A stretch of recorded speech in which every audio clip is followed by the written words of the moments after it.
નમસ્કાર. ચાલો આજે આપણે એ ક્રિયાઓ વિશે વાત કરીએ જે અત્યારે આ જ ક્ષણે થઈ રહી છે. હા, એવી વાતો જેને અંગ્રેજીમાં કેવી રીતે કહેવી એ આજે આપણે એકદમ સહેલાઈથી શીખીશું. સૌથી પહેલાં જરા આ ચિત્ર પર નજર કરીએ. શું દેખાય છે? શું લાગે છે અહીં શું ચાલી રહ્યું છે?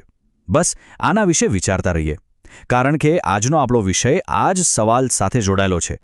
જો જ્યારે પણ કોઈ ક્રિયા આપણી નજર સામે થતી હોય ત્યારે એના વિશે વાત કરવા માટે આપણને ખાસ રીતની જરૂર પડે છે. અત્યારે શું થઈ રહ્યું છે એ બતાવવા માટે અંગ્રેજીમાં એક બહુ જ સરળ અને મજાની રીત છે. અને એ રીતને સમજવા માટે આપણે કોઈ અઘરા નિયમો નહીં પણ એક મજેદાર વાક્ય બનાવવાની રેસીપી જોવા જઈ રહ્યા છીએ.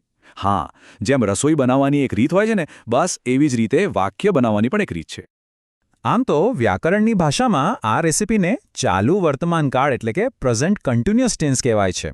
નામ થોડું ભારે લાગે પણ એનું કામ બહુ સહેલું છે. એ ફક્ત એવી ક્રિયા બતાવે છે જે બોલતી વખતે ચાલુ હોય. એટલે તો કહી શકાય કે આ તો જાણે અત્યાર વિશે વાત કરવા માટેનો એક જાદુઈ ફોર્મ્યુલા છે. છે ને એકદમ મસ્ત વિચાર. સારું, તો ચાલો આ જાદુઈ રેસીપીમાં કઈ કઈ સામગ્રી જોઈએ એ સમજી લઈએ.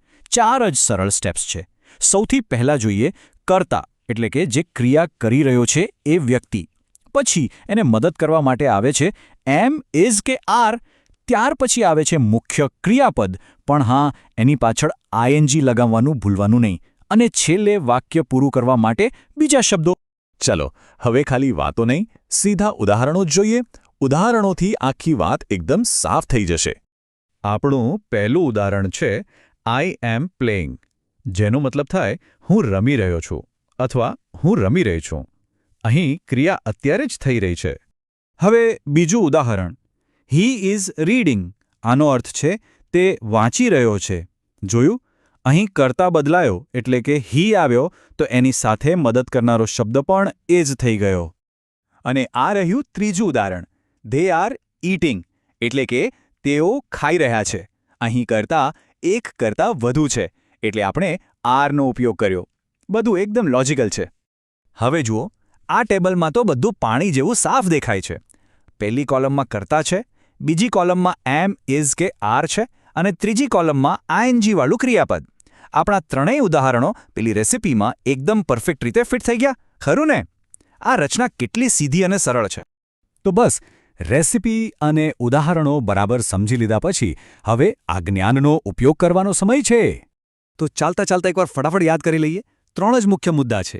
વાક્યની શરૂઆત કર્તાથી કરવી, પછી એમ, ઇઝ કે આર મૂકવું અને છેલ્લે ક્રિયાપદની પાછળ આઈએનજી લગાડી દેવું.